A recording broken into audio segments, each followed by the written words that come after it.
नमस्कार दोस्तों। हाल ही में आप सभी ने इस फोटो को जरूर देखा होगा जिसके अंदर एक जहाज है जो पानी के बीच में है और उसमें आग लगी हुई है। दरअसल ये जो घटना है ये भारत के ही पास हिंद महासागर क्षेत्र में घटित एक घटना है और इस घटना के बाद में भारतीय तटरक्षक बल जो है उसकी भी एक महत्वपूर्ण भूमिका सामने आई है। तो चलिए इस घटना पर विस्तार से चर्चा करते हैं कि कैसे इस जहाज में आग लगी और किस तरह से इस पर काबू पाया गया। घटना को पूरी तरह से जानने के लिए आपको चलना होगा गुजरात में हमारा एक बंदरगाह है जिसका नाम है हजीरा बंदरगाह जो है सूरत बंदरगाह के ही पास में है और सूरत बंदरगाह के पास इस हजीरा से सिंगापुर का एक जहाज जिसका नाम था एमवी एक्सप्रेस पर्ल, तो जिसमें आग लगी है उसी जहाज का यह नाम है। एमवी एक्सप्रेस पर्ल जहाज एक कंटेनर युक्त जहाज है जो कि माल पहुंचाने का काम एक जगह से दूसरी जगह करता है। तो हजीरा से इस जहाज ने लगभग 1486 कंटेनर्स जो है उनको लोड किया और इस कंटेनर के साथ वो रवाना हुआ वापस से सिंगापुर की ओर। इस रवानगी के दौरान इस कंटेनरों में से लगभग 25 टन के कंटेनर ऐसे थे जिनमें था HNO3 अर्थात नाइट्रिक एसिड। आप सभी जानते हैं कि नाइट्रिक एसिड एक बहुत ही ज्वलनशील पदार्थ है और इसे और अन्य रसायनों को लेकर के यह जहाज रवाना हुआ। जहाज की शुरुआत यहां से हुई और यहां से होते हुए जहाज जा रहा था कोलंबो की तरफ, श्रीलंका के निचले इलाके में।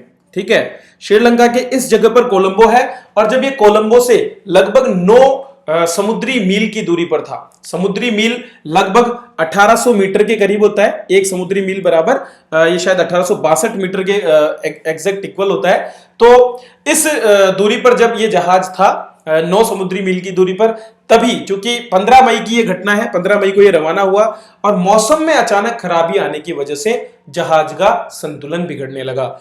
इस संतुलन के बिगड़ने की वजह से बहुत से कंटेनर जो कि जहाज पर रखे हुए थे वे समुद्र में गिर गए।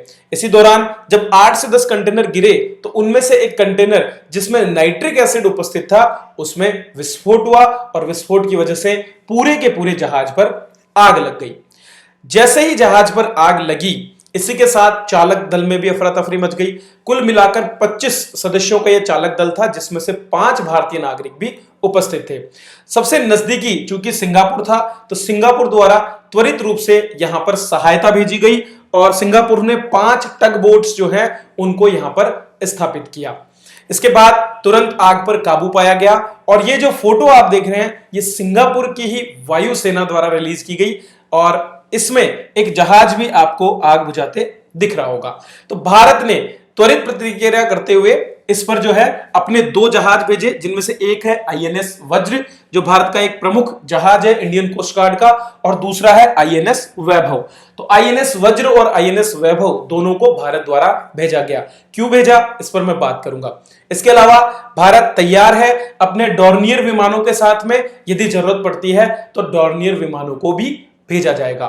श्रीलंका जो हमारे दोनों जहाज भेजे गए हैं ये किसी भी फोम युक्त आग को बुझाने में सक्षम है और इसके अलावा प्रदूषण जो होता है उसको भी रोकने में ये सक्षम है। इसके अलावा हमारे यहां पर जो कोची, चेन्नई और तूतीकोरिन में ICG जो है इंडियन कोस्ट गार्ड उसकी फॉर्मेशंस भी तैयार है और वे लगातार श्रीलंका के अधिकारियों के संपर्क में बने हुए हैं। तो दोस्तों ये एक बहुत महत्वपूर्ण घटना है जो कि हाल ही में हुई और इस तरह के जो दुर्घटनाएं हैं उनको रोकने के भरसक प्रयास किए जाते हैं लेकिन कभी कभी ये दुर्घटनाएं हो जाती है। भारत ने सहायता क्यों भेजी, बहुत बड़ा प्रश्न है। 2 कारण हैं जिनकी वजह से भारत ने सहायता भेजी। सबसे पहले हिंद महासागर में भारत को सबसे ताकतवर और सबसे शक्तिशाली देश माना जाता है और हिंद महासागर क्षेत्र में भारत का लगातार यह प्रयास रहता है कि सभी छोटे देशों को वो अपनी मदद कर सके। सिंगापुर और भारत के बीच में व्यापार और बाकी मुद्दों को लेकर मित्रता है और इसीलिए भारत ने त्वरित रूप से यह सहायता भेजी। दूसरा जो कारण रहा वो ये था कि भारत अपनी प्रतिक्रिया को भी जांचना चाहता था कि यदि इस तरह की घटना किसी भारतीय पोत के साथ हो तो भारत कितनी तेजी से इसमें प्रतिक्रिया कर सकता है। इसीलिए भारत द्वारा अपने इन पोतों को भेजा गया है जिनको रखा ही इसलिए गया है ताकि ऐसी किसी भी आपदा के समय पर यह काम आ सके। हालांकि ये कोई पहली बार नहीं है जब इस तरह की घटना हुई हो। इससे पहले आज से 8 महीने पहले सितंबर 2020 में भी एक घटना घटी जब श्रीलंका से ही लगभग 37 मील की दूरी पर पनामा का एक पोत था जिसका नाम था एम्प्टी न्यू डायमंड। तो पनामा के इस पोत एम्प्टी न्यू डायमंड में जो है आग लगी थी, जैसा कि आप देख सकते हैं। सितंबर 2020 में लगी इस आग को बुझाने के लिए भी भारतीय तटरक्षक बल वहां पहुंचे थे और भारतीय सेना ने चालक दल के लगभग 22 सदस्यों को वहां पर बचाया था। इस जहाज की आग को बुझाने में लगभग 2 दिन से भी ज्यादा लग गए थे। तो सिंगापुर के एमवी एक्सप्रेस पर्ल में जो लगी आग है वो अभी तक बुझी तो नहीं है, लेकिन लगातार सरकार के जितने भी हमारे अंग हैं वो उसे बुझाने का प्रयास कर रहे हैं। तो दोस्तों, यह एक बहुत ही महत्वपूर्ण घटना जो आपको जाननी चाहिए थी, जो मैंने आप तक लाने के प्रयास की। कैसा लगा ये आपके कमेंट्स और आपके लाइक बताएंगे।